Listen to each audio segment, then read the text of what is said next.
بعد اعوذ باللہ من الشیطان الرجیم بسم اللہ الرحمن الرحیم۔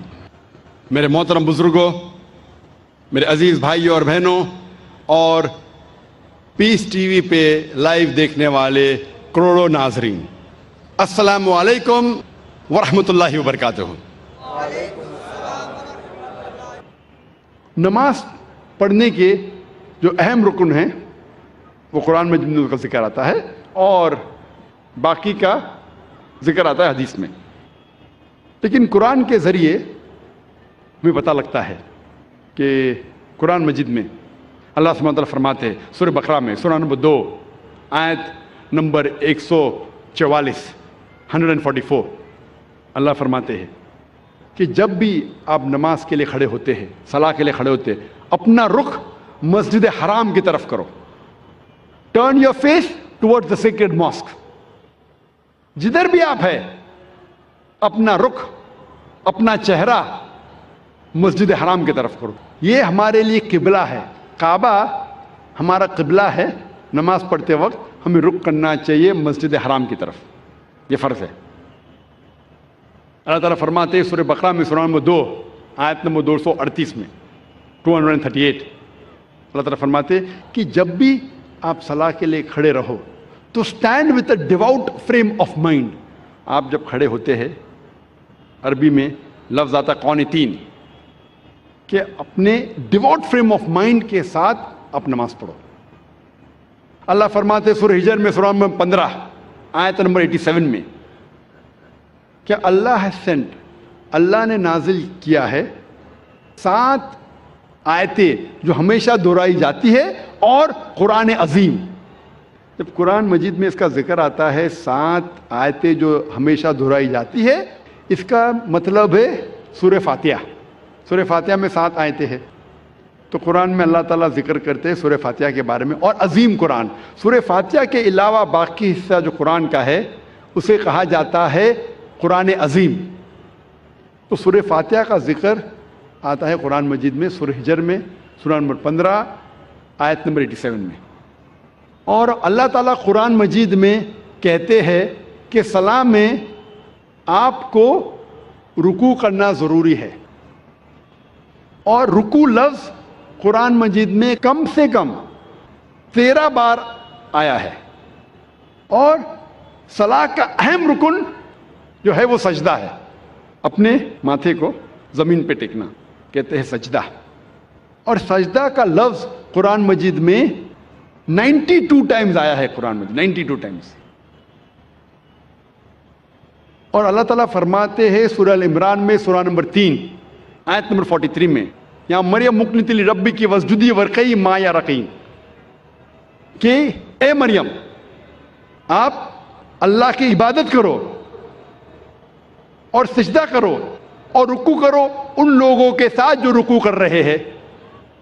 اور اللہ تعالیٰ فرماتے ہیں سورہ حج میں سورہ نمبر 22 آیت نمبر 77 میں کہ اے مومنو رکوع کرو اور سجدہ کرو اور اچھے کام کرو تاکہ آپ فلاح پاؤ۔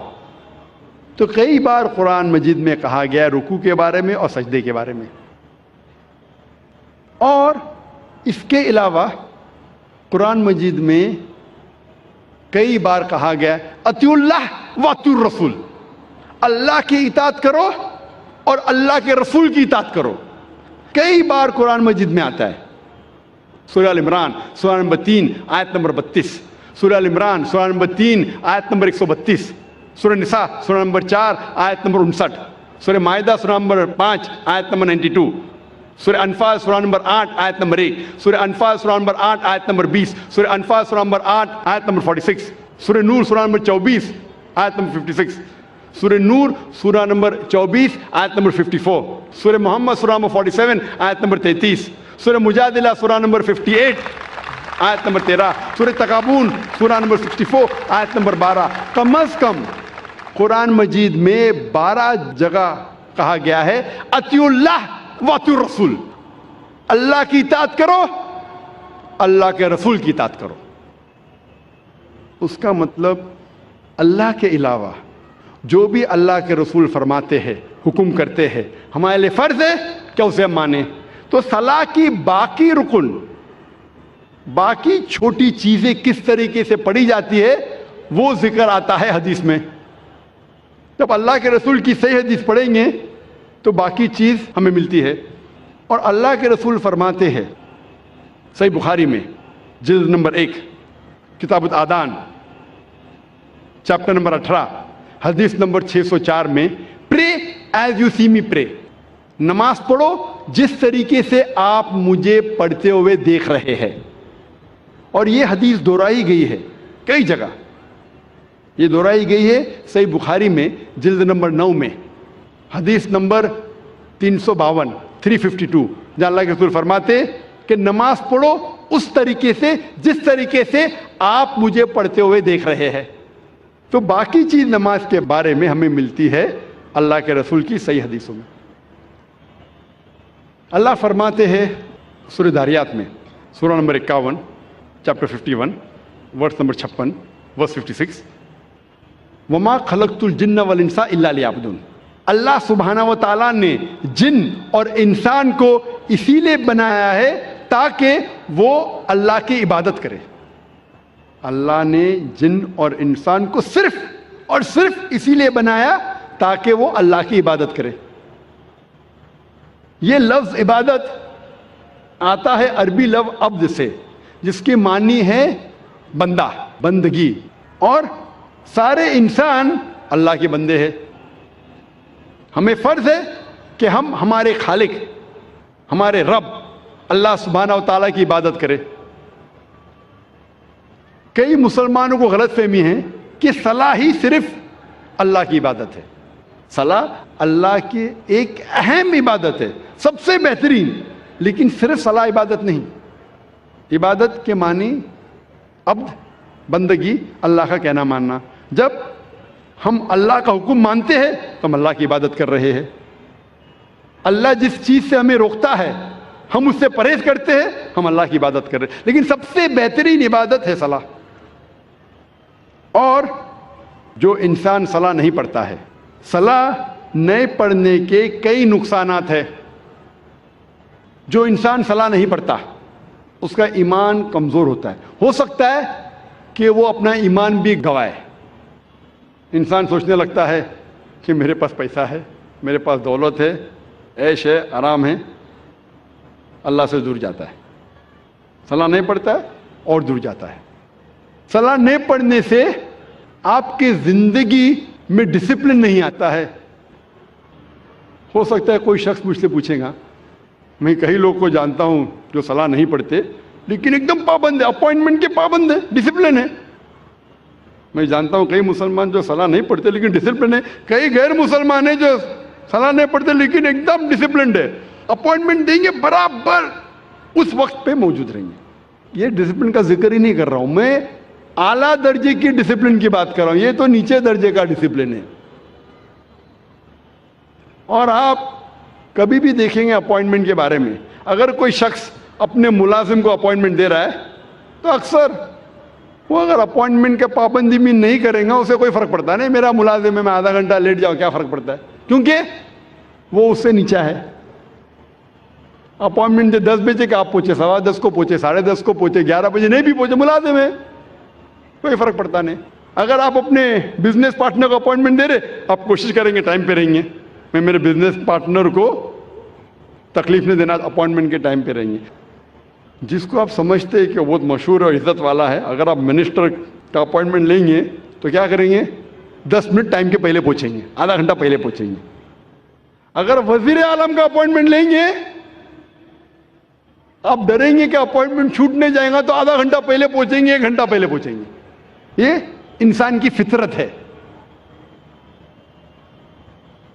جو آپ کے نیچے ہے اس کی آپ قدر نہیں کرتے، جو برابر ہے قدر کرتے، جو اونچا ہے مشہور ہے زیادہ قدر کرتے.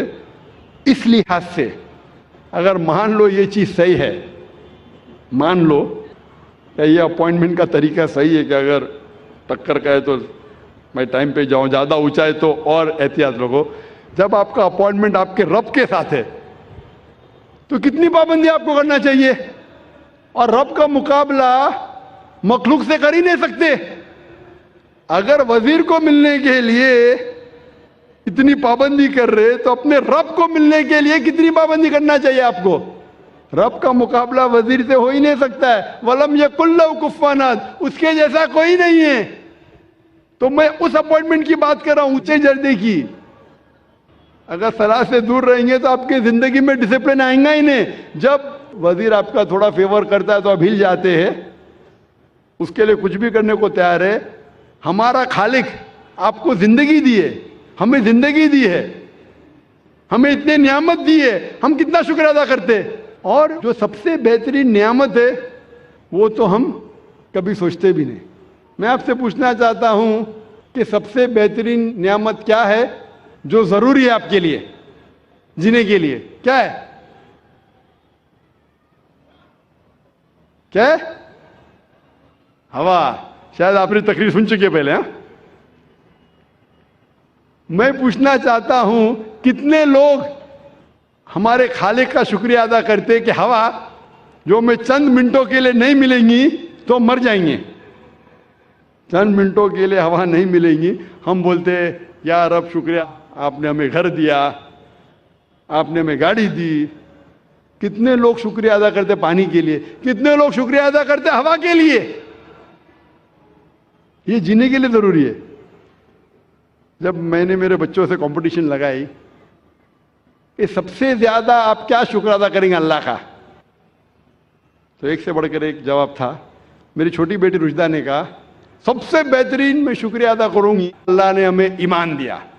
ماشاءاللہ، یہ ہوا سے بھی بہتر ہے. ایمان جو اللہ نے ہمیں دیا ہے وہ ہوا سے بھی بہتر ہے. لیکن جینے کے لیے ضروری ہے ہوا. تو وہ خالق جو ہمیں اتنے نعمت برسا رہا ہے، اس کا اپوائنٹمنٹ کا آپ کو کوئی فکر نہیں.